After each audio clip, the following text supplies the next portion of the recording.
off of the table.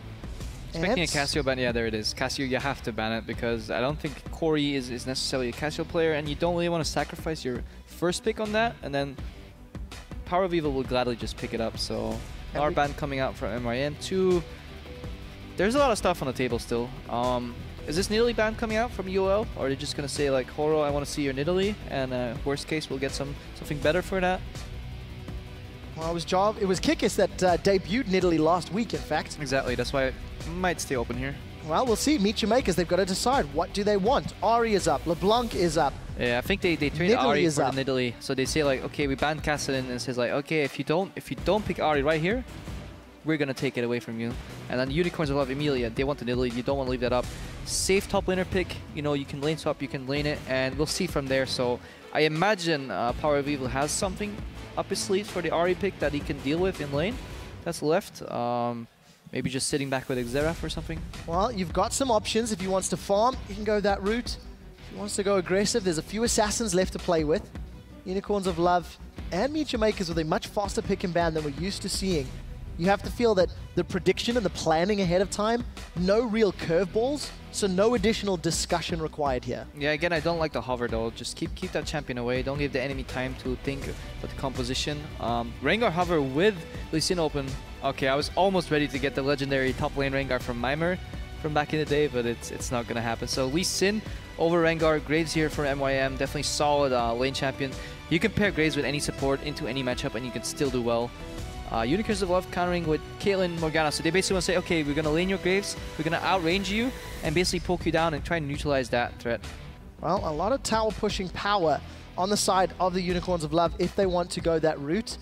Did a great job yesterday against Roccat in that regard, but you can see Flash and Ghost on Power of Evil, so maybe mid lane Morgana wouldn't be unheard of. Yeah, but I really think MYM has to start looking at a lane swap right now, because if they keep the game in mind from yesterday, what's going to happen is Caitlyn Morgana will push up bot lane, go for their snare trap combinations. At the same time, Kikis will literally just invade the enemy jungle and try and kill somebody. We saw even Airwax do it on Nidalee too, and I hope MYM realizes this and goes for the lane swap. Let's see if they decide to do that. Ghost Flash could also be used with a Twisted Fate, something Power of Evil has played in the Challenger scene. We'll see what he decides to lock in as that final champion.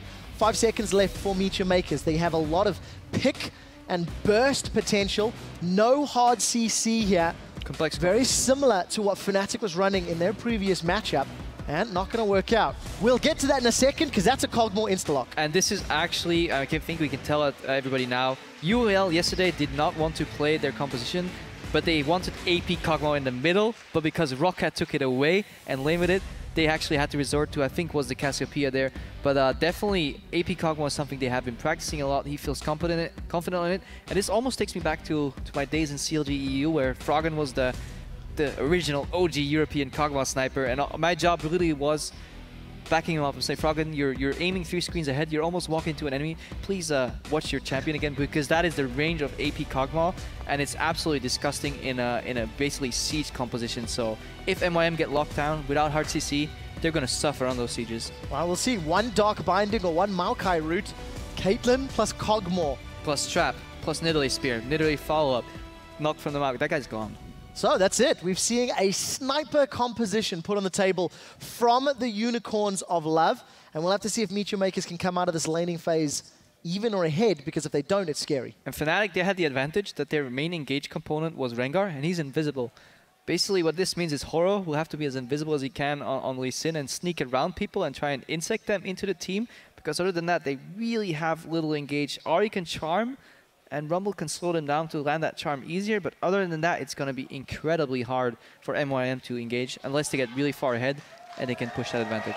Well, everybody at home, you've heard Krepo talk about the team comps. Is it Meet Your Makers or the Unicorns of Love that you feel will be coming out ahead? Hit us up on Twitter. Unicorns pulling out a new strategically diverse team comp, but I do like the addition of that Maokai with all of the range they've got to back it up. That is a great group. It is really good disengage, and basically it means it sends in Maokai as a sacrificial lamb. He pops his ulti, people do less damage against you, and worst case you can black shield and him, he can survive for days. Even if you have to sack him, you kite backwards. UL wants to siege and poke, or kite backwards in fights. MYM kind of wants to blow those ultis and kind of hard engage, but they have a disengage in Janna, which is going to be useless, because Monsoon is not going to stop projectiles from flying in your face, so it's going to be incredibly tricky here. Yeah, and of course, if MYM are using all their cooldowns and spells and Vizicsacsi, Unicorns are going to be extremely happy with that particular strat. So, let's see how the lane swap plays out. You did talk about it fairly early on in Picks and Bans. With that Kog'Maw, are you still expecting the same? Yeah, but I don't think when it comes out, I don't know if UOL is calling the prediction swap. The beauty of Caitlyn is, though, it lanes pretty strong against this lane, and if not, it can take towers down really quickly. The only question mark I have is that I don't know, out of my own knowledge, is how well Nidalee duels Lee Sin in the jungle. Because if Lee Sin is a pretty good duelist, especially if he gets the red smite item, and then he can definitely start dueling Nidalee down, and then if she doesn't get that advantage, she can't show up from behind the lanes, you know? But it doesn't look like UOL is initiating a lane swap here. Well, we'll have to see how they decide to play that one out. What we do know from Kikis' Nidalee is when he ran it last week in week 3, he managed to pick up first blood very, very quickly and very early on against Lulex, managing to punish them. So we'll see if he can do that same level of early game pressure and if he can catch Horo out. I think it comes down to the surprise factor. So land that hunted and get the damage. Rawless and Nisbeth here with the Ignite on Janna. They're doing a camp early. End up abandoning that camp even then to try and punish. Yeah, Nisbeth's moving up this check if the blue buff's being done here. So I don't think he can stop him. This means a potential 3 buff from EOL. Potentially if MYM were to start at the red side, but MYM starting at the blue side, so everything is bang on even here. But let's see if this works. MYM call off guard here. I think they expected a 2v2 lane. So it did not manage to work out for them. Corey's going to sidestep the Dark Binding thanks to the movement speed buff on that Orb of Deception. And Corey going back to a tried and true champion. He's played an exceptional amount of Ahri in the course of last year and this year. He picked Jace into Xerath yesterday. Did well enough. Had a decent individual performance, but unfortunately those botched tower dives that Deficia was talking about cost Meet Your Makers against Fnatic. Let's see how the early game plays out. No more engaged tower diving champions for Nisbeth. So yeah, MYM is basically being frozen in the top lane. So Caitlyn is not taking towers immediately. She's letting the lane push back, and they're putting Hylissang on a roam.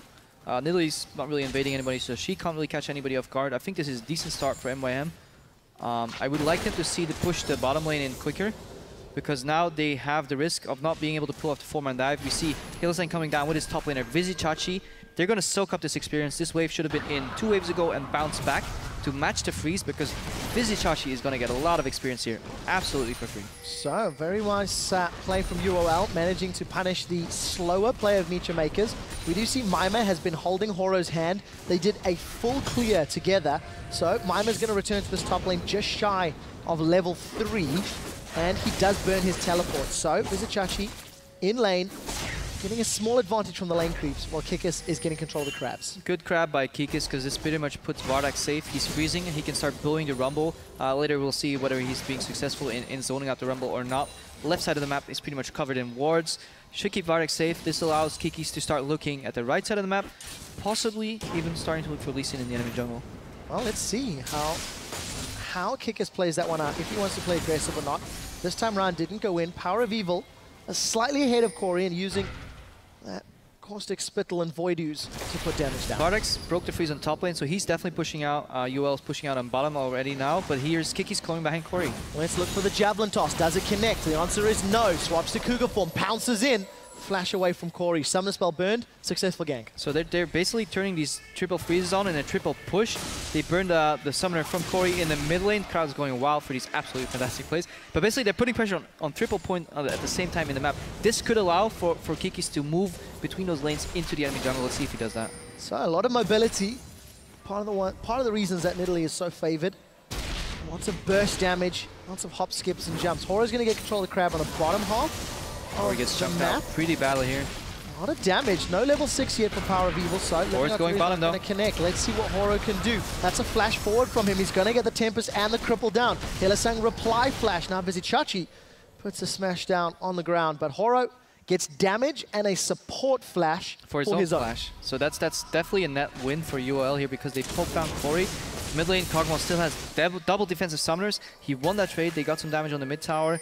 Horo didn't really get a gank off early, and Lee Sin kind of has to snowball. We see less and less Lee Sins over time, because it seems incredibly hard for any Lee Sin to really make a big impact early. and then other junglers just have more damage or more utility as the game goes on. So, Horo under pressure again. A lot of players talking about how good he can be, how good his performance is, but one thing we do have to highlight, with Chachi getting back to lane, he's got himself a 13 CS lead over Mima. Vardags even on CS with Mr. Rolls, but he's pushing the wave past the river, so no longer really freezing on his side of the territory. Yeah, he's definitely using the push and then the pull from the Rumble, trying to deny him CS. Rumble's getting a lot of experience though. Yeah, I think UL is definitely benefiting from those couple of creeps they caught early. It allows them to be slightly tankier and then have the two-man farm squad with the Saplings plus Pool coming out of Morgana and Maokai. Yes, they push the lane, but they don't really care, you know, because they're defending the tower when they're pushing anyways. I need to see some utility coming out of this Caitlyn. I want to see some towers getting sieged or taken down. However, UL is fine taking this to the later stages of the game because they have such insane siege poke. Once they start grouping, it's going to get ugly, yeah, if they manage to land those skill shots. Well, interesting back timing from Vardags. He picks up boots and a pickaxe. Mr. All sitting on 56 CS, has the money to get the BF sword. So if it comes down to the trading and the burst, plus the Janna shield, there's a lot more burst that can come out from this Graves. I want to see how Vardags plays this lane. He's not pushed towers, like you were talking about, like you may be thinking. This time around, he's not going to really have the damage. No, he's not going to push in Graves Janna, not with that item disadvantage. For everybody you out there watching, if you want to gauge whether somebody's going to pick up a BF sword, that's 55 CS if it's a quick farmer. If it's a slow game, it gets a little less CS because you get more global gold. But if you see a lane swap situation, 55 CS is what you want to look for, and then bang on, 56 CS goes to base, buys BF sword and the potion, and comes back. And even though the Caitlyn based on like 50 CS, boots pickaxe.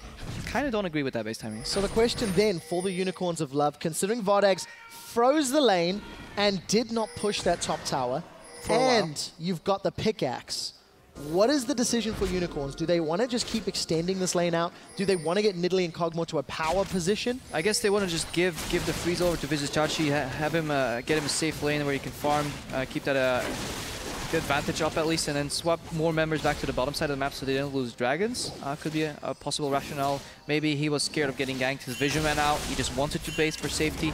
There's a multitude of reasons here, but Vizicsacsi definitely strong enough to hold his own against Mimer's Rumble here. We see favorable trade coming in. UL definitely seem...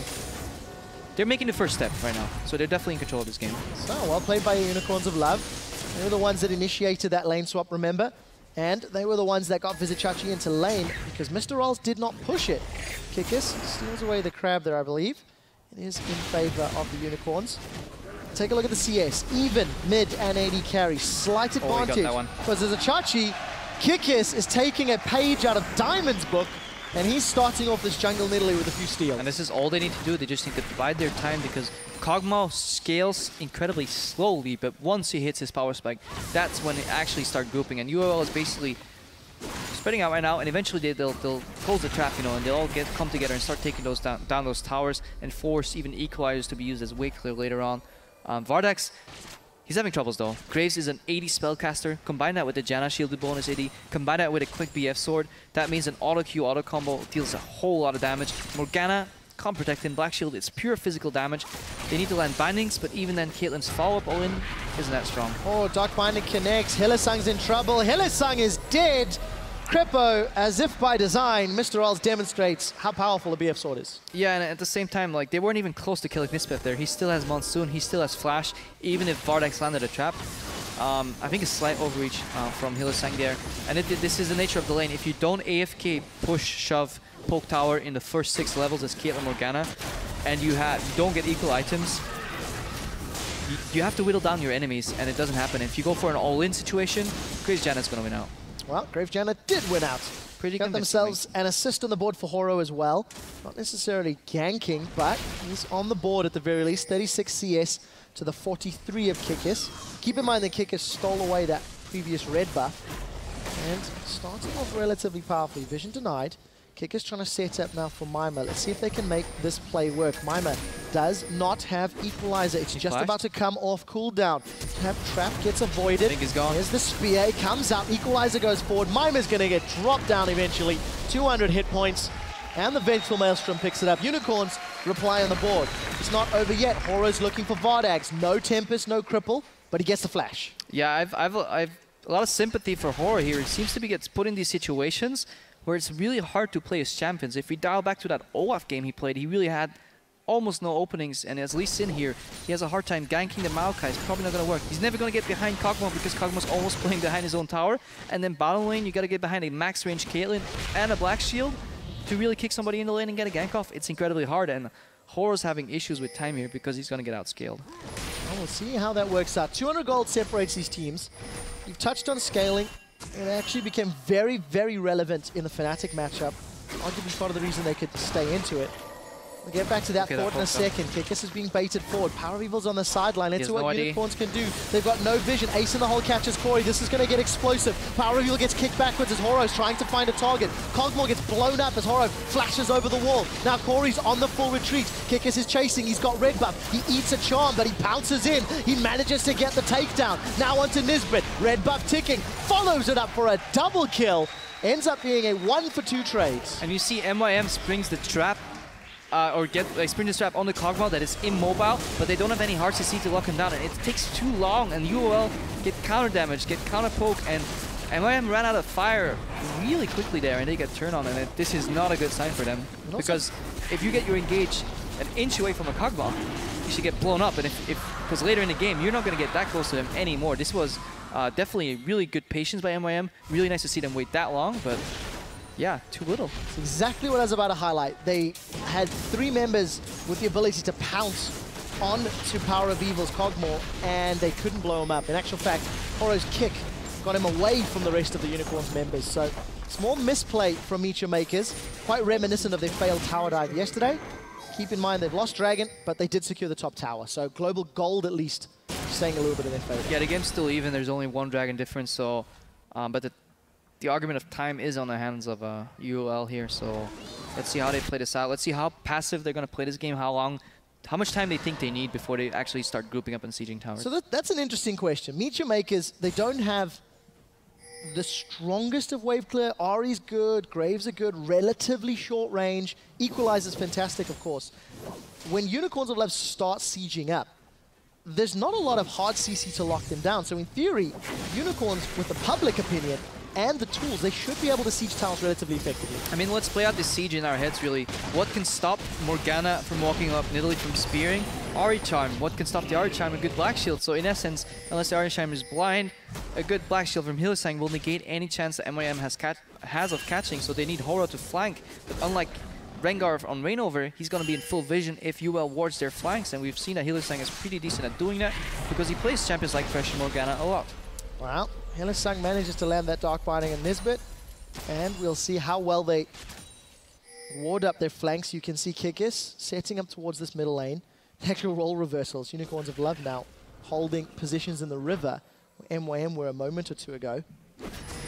I feel sorry for Nisbet because he's stuck on Janna, but it seems incredibly hard to play this champion into this lineup because Monsoon is essentially useless because you will not disengage any of those champions unless you knock the support Morgana out of her ultimate, and then she's basically becoming a shield bot really, and then a heal for potential like nullifying some poke. But it definitely, they're missing a component. Imagine if that was a Thresh, you know, immediately that sieging from UOL will become a lot harder. There's more catch potential. You know, 1 hook followed up by a Rumble ultimate, and suddenly, you know, you start catching them out. But they definitely lack the catch, and let's see if they, they're going to play for it. So take a look at the vision. Both above and below the middle lane, Unicorns of Love have wards. They're sieging up the tower, and they're going to get it down to a few hundred hit points. Actually, so much damage. Ace in the hole not available. So Vardag's not going to be able to go for that killing blow. You were absolutely right there, Quickshot. Look at it. He's forced to use his buckshot and his ultimate to clean that wave. And even then, they're overextended in a position where they get punished. Good job, though, by MYM. They get the tower in the bot lane. Corey forced out Power of Evil here, and they pick up a turret. So let's see. They should end up trading 1 for 1. What more do Unicorns want, or what more can they take? Teleport not available for Vizicsacsi. Keep that in mind. Timer is down, and Unicorns instead focusing on this top lane. Yeah, they're basically making an obvious rotation to force Rumble away, to say like, okay, I don't care if you know, I just want that tower down. You know, you can walk away, we'll let you live, we'll catch you another time, but we're gonna get this tower. And a lot of weight right now is on Corey. He has to play the side lanes while his team somehow manages to survive, and he's put on a timer.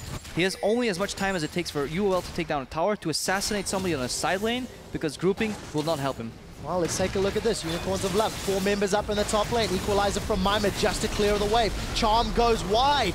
Mima is down and Kikis pounces away. Unicorns on the inner turret MYM on the middle turret. This was almost the best case scenario for MYM. Racing tower for tower is okay, but then Kog'Maw walks in and his E plus R combos are enough to clean that entire wave, and it forces MYM to back off and try and hold that tier 2 tower. But you see the power of chain projectiles, you know, and it makes it a lot easier. You know, it's target practice almost when Maokai uses W, then the spears and the binds are really easy, so they only need one Maokai Twisted Advance or one Dark Banding from Morgana to connect, and they can layer on the CC one after the other. And all that damage coming out from the Caitlyn. Eventually, once Power of Evil joins the fight, we're going to see all of that burst from javelins, from all of the range. So we do see Unicorns of Love slowly pulling ahead. 700 gold. They're down on towers. It is 2 versus 3. But their comp still scaling, still growing. That ticking time bomb you keep talking about. Yeah, UL just has to plan ahead though. If they ever get caught out or flanked, they have the risk of getting immediately blown up. So they want to already start warding for this dragon that's coming up in 1 minute and 20 seconds. It seems very far away, but if you want to play the vision game correct, depending on what composition you have, you know, if you have a Blitzkrieg comp, you don't really care about vision, you can walk in.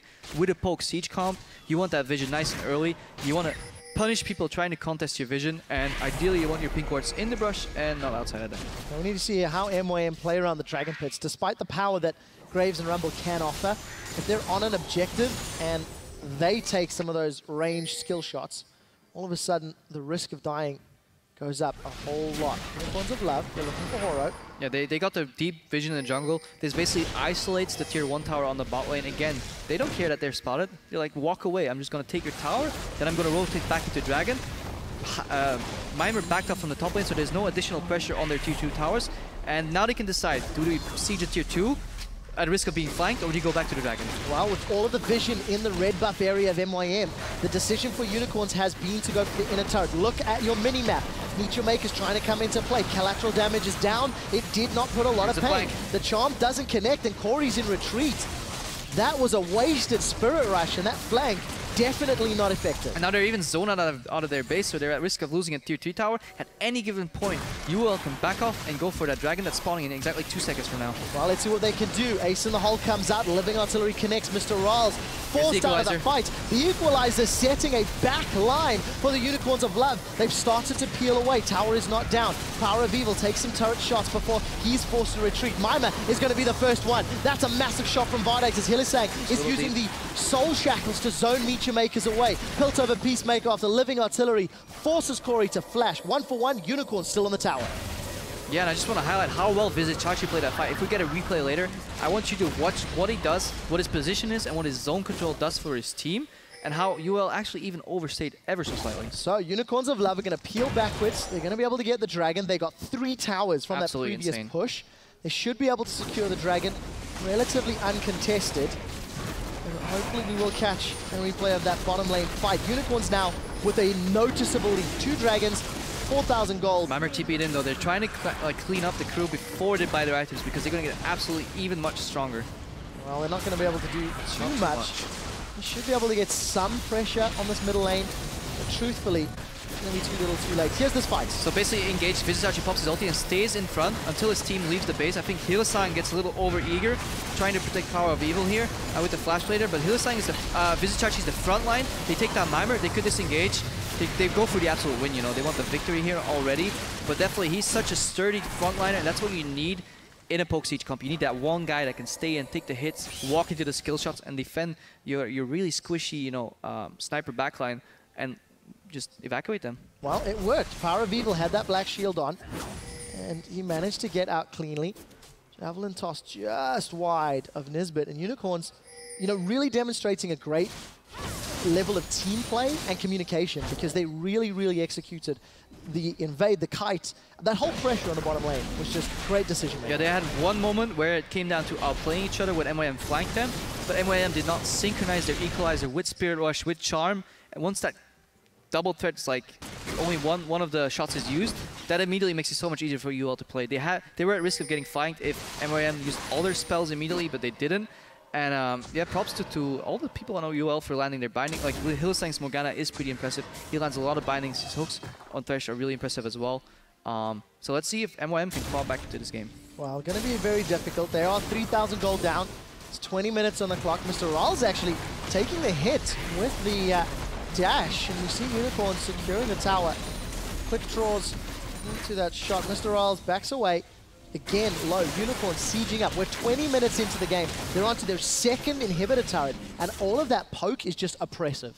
Yeah, and the problem is they need Ahri to flank around, and they need Lee Sin to flank around, but they need Ahri in the mid for the wave clear. At the same time, they need to dodge spears, bindings, Piltover, Peacemakers, Caitlyn ultimate, like everything they need to dodge, and somehow clear that wave. Look at Rawls, he steps forwards to box the wave, but it's one after the other. Beautiful bind by Hylissang, and they're suffering right now. And they're rotating down bottom. It's an open inhibitor. There's not even power to save them. This is getting really hard for MYM. Mr. Riles needs to go back to tap dance school and learn how to do a two-step because he simply cannot afford eating those skill like shots. A 4-step almost. A 400 step, needs right. to dodge everything. Here they go. Equalizer is out. Kikis gets a black shield popped. He is down. Collateral damage. You don't need to dance when you've got a shotgun. We do see Mima out in the background. Chachi still on the front line as the inhibitor will get secured by the Unicorns of Love. They've lost one. Hashtag word. Yeah, and they use the charm. Here's Spiral Reveal going in and kills Corey. Corey is out. Caustic Spittle plus Living Artillery. It's not over yet as Vizicachi keeps Horo in place. Unicorns are looking for more targets. They lost Javelins, but they've still got everything else to throw at MYM. And they even land the one targeted CC that they have. It's the charm to take down one guy, but they lose the rest of the fight. And you see they're running out of steam. They're running out of crowd control. They're running out of damage. They're running out of time. Meet Your Makers simply have not had the laning phase that they needed to, and Power of Evil has got that Archangels completed. Infinity Edge almost Phantom Dancer for Fardags. Here's the replay. Yeah, you see just how tanky Vizicachi is. He doesn't have to care at all. He can just go in anywhere. I think we found your answer, Quickshot, to your question. Why did he go back top? He just wanted the soul lane. You know, he wanted more experience, more items. He wanted to get tanky, and he's like, just come on, hit me. Hit me one more time, guys, because I'm just going to take all your skill shots while my team just absolutely tears you apart. Well, let's see what Hylissang can do. Nisbet and Horo jumping onto him. He can die. Horo with at least a... I know how that feels. Small play. Just one more ward. One more before we base. Just a little more vision, and then suddenly Listen's cake goes through your back shield. But didn't burn his flash. Didn't matter really too much. They're not losing any objectives. They're not really losing any crucial vision. His wards are still down. He's going to walk out of the base, start the vision game again, and UL can start sieging again. Well, they've got all the tools available. Needlessly large rod now picked up for Power of Evil. Again, looking to spam. Again, looking to control the range. Top wave pushing in the Unicorn's favor and super minions in the bottom lane. Still fairly early for Baron. There's not a lot of armor. There's actually not a lot of armor at all on the side of Unicorns. So. It is early enough for Delusion of Baron though, and that's enough, you know. One spear, one bind, one punished face check. They only have one blue trinket on anyone's side to stop them. They still have a tier 2 tower to play around with. You saw Corey initiate the split push, but he has the base. They need him at this tower. Well, take a look at how difficult it is for Meet Your Makers to clear that wave. 1.5, 2 waves worth of minions, and Unicorns of Love take off about a third of that turret's HP. Look at your minimap right now. Oracle's picked up by Hylissang. He absolutely only cares about the flank vision. That's his job. Launching binds, placing black shields, getting vision on the flank, and denying any potential vision for MYM. So everybody's locked into a 5v5 under this tower, and look what's happening. So much damage. Kickers hanging out on the side, throwing those javelins. You contrast the wave clear from MYM in comparison to Fnatic in the last game. MYM just cannot sit at the towers. And look what Horo's doing. He's trying to flank. I see 1 ward, 2 ward, 3 wards, 4 wards, and he's absolutely spotted. You know, unless you're a blind monk yourself, you're definitely going to see him coming. Unicorns are definitely not blind monks this game, and they're punishing Horo's blind monk. Equalizer goes out. They put some damage under Power of Evil. Chachi is falling back. You can see that Vengeful Maelstrom reducing the collateral damage, and the damage in reply is better from Unicorns of Love. Monsoon used just for the sustain, and the siege is on. Collateral damage and Equalizer are gone. This means they have nothing left. They just only have their basic spells. They don't have any ultimates left, and full HP. UL squad right here. The tier 2 tower is going down. Look at your little box in the bottom of the camera there. That's going down. And the Nexus tower, they can turn to Baron. UL in complete control of this game. Yeah, 25 minutes. They've got a Nexus turret shortly about to fall. Unicorn 5-man siege squad in the top lane. This is the artillery sniper composition. They got themselves a 4,000 gold lead, and they're knocking on MYM's door. Yeah, and I just have to commend them for their patience, because it's a fine line you're dancing between overreaching to get caught and underreaching to not get enough towers in enough time and getting potentially engaged on. And they're definitely dancing that line very well, and they're using, like, they're landing their spells, you know, bindings are landing, spears are landing. Again, another bind from Hylissang connected, they're following up, and Corey takes so much damage. Ace in the hole wasn't available. Chachi was tanking up the laser for a while, but Corey manages to get away thanks to the Spirit Rush. Now Horo, he's looking for Kikis. He wants to find a kill. He eats a Dark Binding. Now Unicorns of Love are trying to set up. Hylissang has thrown the Soul Shackles out. He's in reply. Take a look at the super minions. They're back on the Nexus turrets. Nobody goes down, but the damage is being done. UL's a team. Vardek steps in and gets that second harpoon. You're not gonna kill my support for the 4th time. We're getting him out of here. You know, we're backing off, going back to the base, healing, and yeah, MYM's running out of stuff for UL to take. They might actually have to just turn around and start looking at neutral objectives like Dragon, like the Baron, and then clean up the base. Well, Unicorns of Love have also earned themselves a fair amount of money over the last few minutes. 1,000 gold for Power of Evil to spend. Vardax just finishes off his Phantom Dancer as well. It's all different, sizable. Look at that top lane. You know, over to, you know, what's a 1,500, 1,600 gold. Now that is scary difficult. However, Mr. Rolls has got himself a nice CS advantage, hence the lead. But the waves have always been pushing into him, and his collateral damage is the only wave. Yeah, I tried highlighting that when we saw the Forgiven replay in the other game. You know, if you're using your buckshot and your abilities on waves on the minions and not the enemies, it doesn't matter how fed you are because you're not gonna kill them. You know, if your duty is wave clear, then you're wasting your advantage. But there's no other option for him. So UL is playing this annoying game that reminds me of back in the time of CLG EU, where you leave your opponents no other option than to roll over and die, and it's extremely satisfying for me to watch. Incredibly boring for the crowd, but I'm loving it. Not at all. Unicorns of Love demonstrating they can land skill shot after skill shot, and every time they do, someone from Meet Your Makers is shut down. It's just great control. You know, Unicorns, it's a patient, it's a focused team comp, and they're making it work. And like MYM, they don't have time to move your minions. You know, you can't even get them out of the base because every time you start pushing, this 5-man death squad is knocking on one of the like inhibitors or the turrets, and there's no side lane pushes, there's no counter objectives because they're squeezed out of vision and they're stuck in their base. And then once they have to group up, it's basically dodging less, you know. And yeah, they hope they work dodgeball up because that's what they need right now. And even right now, once they're forced back by the spells coming out of UL, and they're just losing their inhibitor. Well, let's see. Dodge, dip, duck, dive, and dodge again. Meet Your Makers are trying, but they are failing. You can't dodge an ace in the hole, but Mima can eat it. We do see Vardex goes out as Mr. Ralls puts another kill on the board. That's a 2 without reply. Meet Your Makers, they do manage to survive and surprise Unicorns of Love. And this is exactly how you beat a poke comp. You just pull the trigger, you go all in. This is what I want to see Elements do the other game as well. Just use all your abilities at once. Try to blow up your enemies because they have skill shots coming in every couple of seconds, but it's not enough. You know, once those cooldowns are down, they actually don't have much disengage. And I really want to give props to MYM. That was a beautiful play. That was really good play, crawling back to this game the way they did right here. So a small glimmer of hope for Meet Your Makers. They claw the gold lead back. Talk us through exactly how MYM could punish Unicorns. Equalizer is really important. It slows them down. Corey goes in, he draws the aggro, but then they can't finish him off because they would stand on the Equalizer if they do so. Hylissang's busy with Horo on the side. He's in full vision, but it doesn't matter. Mimer blocks the ace in the hole, and he manages to flash out right at the last moment. So everybody uses as much damage as they can, and look who's untouched. In the middle of all that, Rallas, the 80 spellcaster that can finally use his spells on enemies instead of minions. And this is really smart play by MYM. They just need to use everything at once, leave no room for counterplay. You can survive one bind, you can survive one spear, you can survive maybe a couple pokes from Kog'Maw, and in that time frame, you really have to annihilate your opposition because the longer the fight lasts, the more poke you eat. So the big difference between that last bottom lane fight and the inhibitor fight, MYM as a team, as a unit, committing together, and that's what made it work for them. We need to see if they can find that again. They've got their spells up. They also got a lot of farm, a lot of gold. It's still only 2,500 that separates. Yeah, it shows that they're adapting though. Remember, go back to that flank we were discussing earlier. They spread out their damage. That's why it failed. They learned. Now they used everything together. They said, okay guys, 3, 2, 1, let's go. Let's just try and screw them over. And it worked for them. But now they're fighting for vision. Let's see if UL takes a little more soul approach, a little more wards, a little more poke before they start hitting objectives. But eventually, you can build up against poke though. You can get tanky enough that poke doesn't matter that much anymore.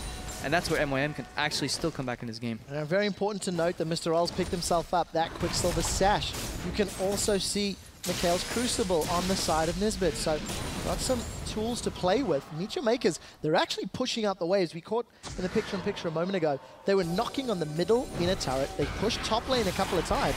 You know, Meet Your Makers, they're happy. Corey, Hourglass is away from some of the damage. Let's see if he can survive. Spirit rushes back.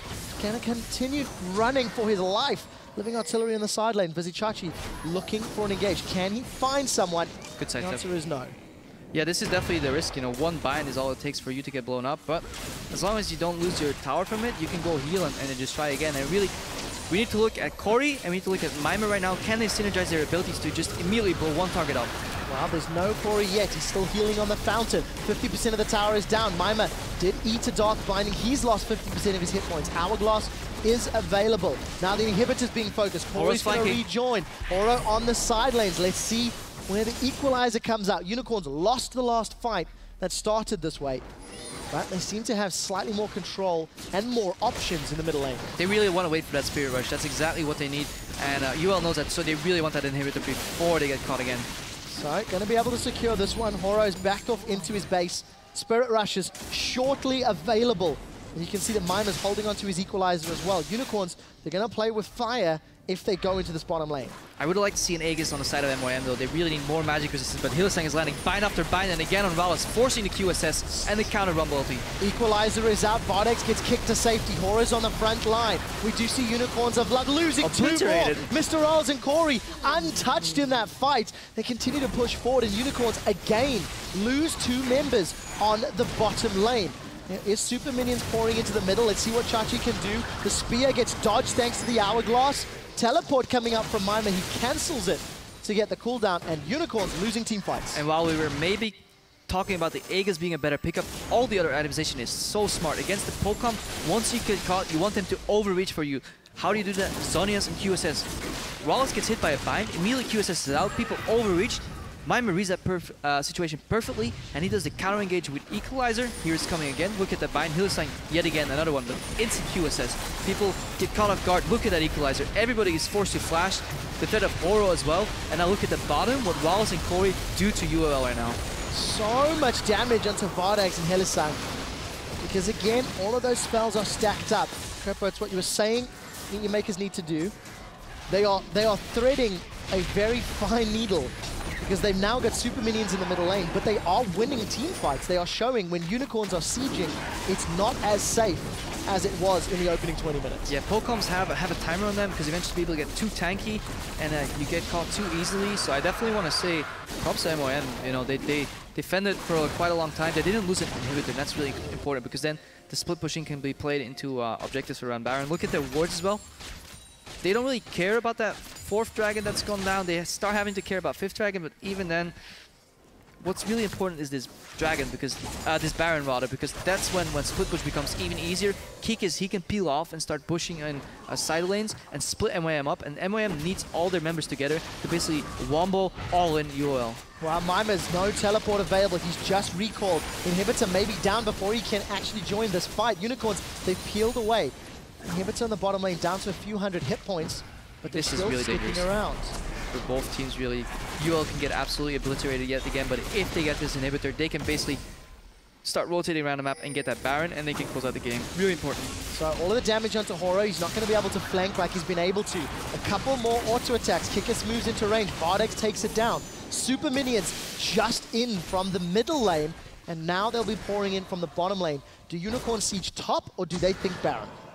It's tricky to say. I imagine they go for Baron and 5th dragon, but look, while they're on a timer and their poke is becoming less efficient, they have 4 dragons and they have the means to clean out the entire Baron pit worth of vision. And then it gets even harder for MYM, because they have to face check into spears, binds, and worst case Vizicsacsi just volunteers and just CCs them for a while until they get the Baron. However, they have a pretty slow Baron, I would recommend. Nah, they have actually a pretty decent Baron. Caitlyn's pretty quick at it, Kog'Maw's pretty quick at it, and so is Nidalee. Well, we'll see what they decide to do. Hylissang just moved forward. Dark Binding sidestep by Maimer. The fight though. Equalizer could be great here. They're zoned out actually. Really smart play by MYM. They're zoning them to the left. If you want to fight us, you have to come through a chokehold, choke point water on an Equalizer. So we'll see what Unicorns do. Chachi thinking about going through. There's a little bit of wave clear. Luckily, Power of Evil has got extensive range on that living artillery, which means MYM, despite their good positioning, are unable to get damage in the tower. And look at the minimap. Super minions and regular minions making their way closer and closer to Meteormaker's base. And Hylissang, he's caught out. Black Shield will keep him alive a few seconds longer. He does manage to survive. Dark Binding does not connect, and Hylissang, barely escapes with his life. Very vital engaged by MYM because the Unicorns lose the pressure here, and this allows Mimir to go down and deal with that bot lane. Imagine if they wouldn't get caught there, they just hold on for a couple more seconds, suddenly they can translate their pressure into a Baron bait because Mimir is forced to move all the way down. This basically, that push and this move relieves all the pressure, resets the situations, and they didn't do that once or twice. You can see the lines on the inhibitor indicating when it respawns. If that line goes all the way around, that inhibitor will respawn, and then we're back at square one. So we'll see if MYM can reset the clock. They've dug deep again and again and again. And they are still even on gold. 35 minutes in, this sieging, poking, sniping, artillerying comp from Unicorns Love is slowing down. It's not had the same impact, but now it's Unicorns that may have position, but they don't have minions to play with. That's fine. They're basically telling MYM, guys, we're here already. Don't go mid, don't race us, because you're going to lose your third inhibitor and the game at the same time. So they're pushing them back into their base, and once they're enclosing that base, they can sweep all the wards on their way out, and then you have multiple layers of dark vision behind each other that the MYM is forced to face check if it comes up for a Baron bait. So Unicorns of Love thinking a few steps ahead, using vision of their own champions to pull MYM. Horo again looking for the flank. He's got himself that Banshee's Veil along with his Hex Drinker and Sightstone. Not the tankiest of champions, but he's shown that he can get the kicks down when he needs to. 3-1 and 3. He's having issues flanking a lot, and that's really props to Hylissang for warding his flanks and telling the rest of his team where to ward exactly. You see that layer of Caitlyn traps? That's an additional zone they have. Nidalee traps. They're basically making it so MYM gets punished if they ever engage, and they want to catch him off. Here's Corey. Corey gets a charm down into Vardags. Collateral is out. Vardags is down. Now Mimir looking to Vizicsacsi. He's got the assistance of Horo. There's not a lot of mana left onto Kikis as we see Vizicsacsi hit backwards. Another 2 kills for Meteor Makers, and Corey's been able to wave clear against the Nexus turrets. They've defended. Those inhibs will be up in the not too distant future. The stones. And MYM have reset. Corey, Spirit Rush into Charm Flash when the enemy team has a Black Shield available to themselves, still landing it, forcing the AD carry to get blown up. 2 kills for MYM. This was an absolutely insane play, and I can't stress enough how important it was, because one more minute of this siege, the wards would have faded out, and they had to face like 3 layers of wards pretty much to get to the Baron and possibly even lose it. And now they might even pick up the Baron themselves. Well, they've started this one off. Kikis is close by, as is Power of Evil and Hylissang. Baron's going fairly low, as is Horo.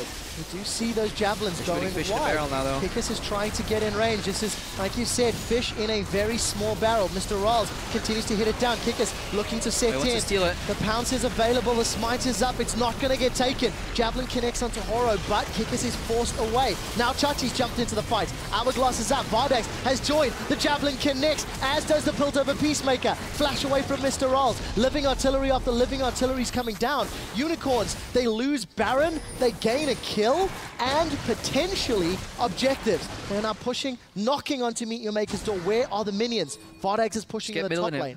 I think this is really, they're asking for a lot here. They want to backdoor that tower, but if they get that, all the inhibitors are exposed. They could be good for both teams here, depending on how they play it. Well, we need to see how Unicorns can play this one out. Horo is looking. Equalizer comes out. Now Unicorns in full retreat. Vizicsacsi is on the front line. He's keeping Horo down. The rest of the Unicorns are focusing him out. One more artillery from downtown.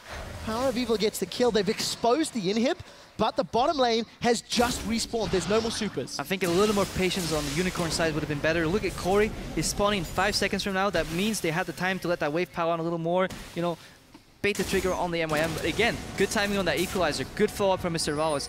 Even if they lost Horo, it doesn't matter because they equalize the situation.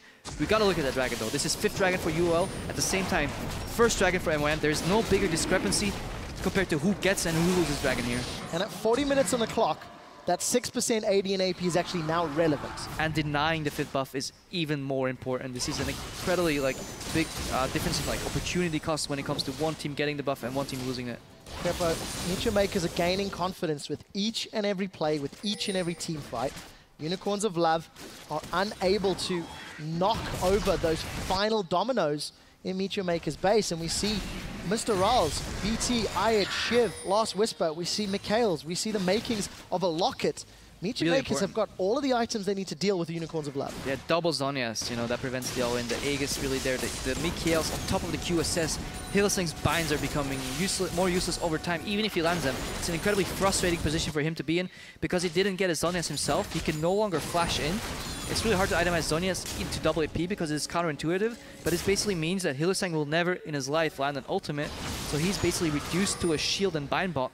And we saw earlier, Corey is so quick on the trigger that sometimes the Black Shield just arrive too late. Well, we'll see if he can keep that up for Corey, because as we have to keep pointing out, it's 3 towers to 9. If Meet Your Makers have one misplayed team fight, it's over. It's over, and that's the risk that Meet Your Makers have to deal with. They do have Baron-empowered minions for a little while longer.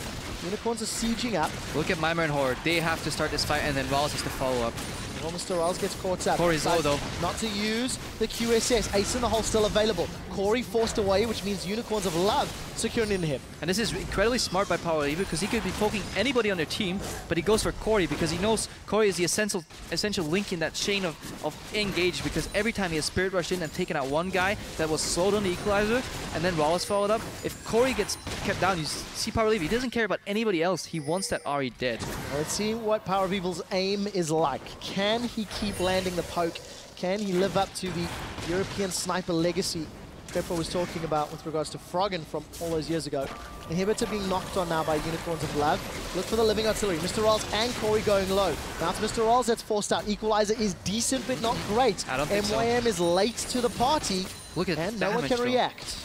So much damage coming out from the Rumble ultimate there, especially due to that Liandry's. You know, the afterburn is a lot more than people expect. Good bind, but does follow up. Hourglass. Let's see what happens. Collateral damage in the back line. Nothing's been stacked. It's Mimir that's down. Unicorns have a minute. This is so smart. They land the bind, but they don't commit on it because they know MYM will punish them, and they walk backwards. And we saw the same in Copenhagen Wolves. They kite backwards and bait MYM in overreaching, and now they might actually be able to finish this game. Hylissang went for the flash bind, did not find a target, but Unicorns do not care. They take another inhibitor and they turn their attention to the top lane, trying to get those double supers in both lanes. We need one more inhib, then we need a Baron buff, and then we can push in all the lanes at once. And this is a win condition for UL right now. But they're threading the needle. Needle is out of mana.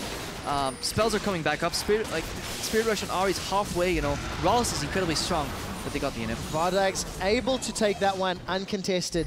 Double super minions across all 3 lanes. Unicorns, they have danced. It didn't work for a small period of time, but at 42 minutes, this has to be the game-winning play. And this is the power of this engage, you know.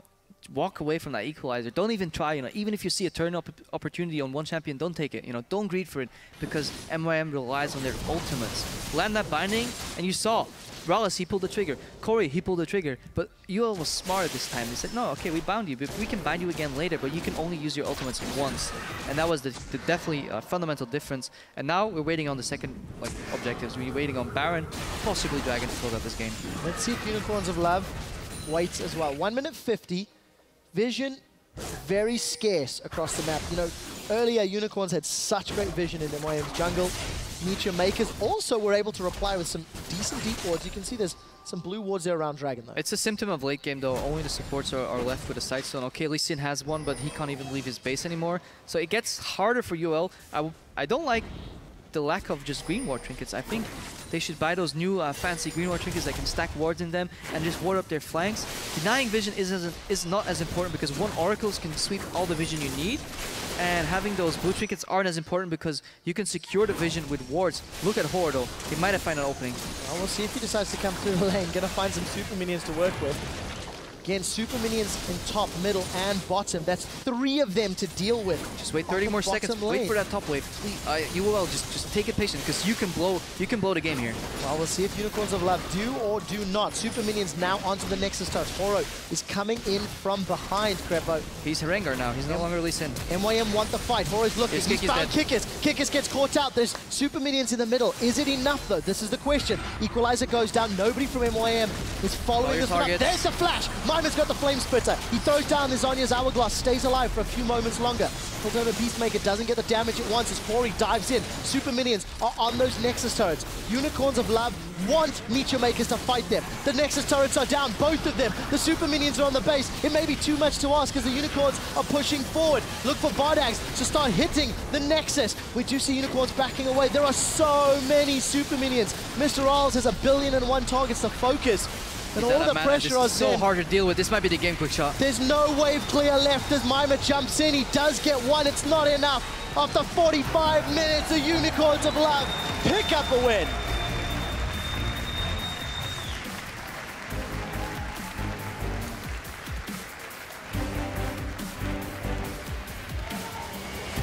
long time to finish, Crapo. I actually want to thank all 4 teams involved for giving us 2 completely different style of games, but equally fun to watch and analyze, because there's definitely something to say here. It's interesting to see Unicorns, they pull out that very heavy siege comp, very heavy poke comp. Taking a page out of Aframo's book, going with the chilly fist bump, walking around. But for the Unicorns, I guess that was bound to happen one day. oh, that's pretty cool. That is really pretty cool. Can you even see through one of those masks where you're just extending your hand? I have no idea. I have no idea. But you know, for the Unicorns, it started well. The first 20 minutes, they were knocking on MYM's inhibitor turrets, but overstepping just a little bit, maybe riding the danger zone just a little too close, and allowing MYM to get those picks. I like seeing teams adapt in the middle of the game, you know. I really like how UOL learned that they were getting punished for poking a little bit too deep. I liked how MYM learned, okay, we got to flank. You could see the thought process, right? We got to flank. Flank didn't work. How do we do it better? Everything at once. Okay, and then eventually UL learned, okay, what are we getting punished by?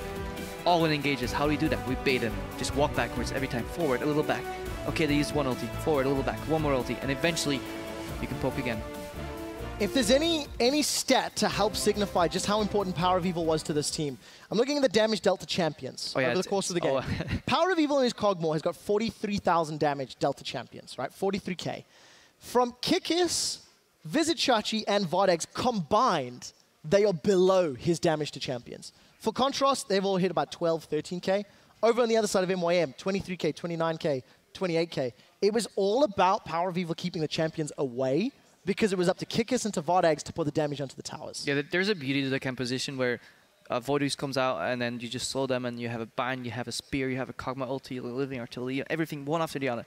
But then it has an innate weakness, which is the all-in counter engage, and MYM found that, you know, they found that, but I think they found it a little bit too late, and it's incredibly hard to play against Pokemon. However, if Unicorns of Love want to run this composition again, the next team will be infinitely more prepared for it, and they will have a lot harder time to deal with it, because Pokecoms are incredibly telegraphed. Yeah, and you have to think, the very last pick from Meet Your Makers was a Janna. Had that been a Leona, had that been something that could have gone more aggressive, it could have worked out in their favor, but it simply didn't happen this time. And I think this is where the failure of recognizing what the enemy's win conditions are and putting a counter to that. Janna does not stop that at all, but the next team that plays them, or even if MYM could do this draft again, I doubt they will pick Janna. They just tunnel vision, they see Graves, okay, they see the Caitlyn and the Morgana, they're thinking, right, okay, how do we beat that, you know, Spellcaster Graves, how do we buff that to go through Black Shield of the Morg? Okay, Janna, really smart idea, you know, Caitlyn outrages me, but it's okay, I can deal with it. I get a shield with Graves dashing in, doing return all-in damage, and you saw it at the bottom lane when Hylissang overstepped, he got blown up. But it's a tunnel vision, and that punished them, and next time I think MYM will be better prepared. Yeah, borderline.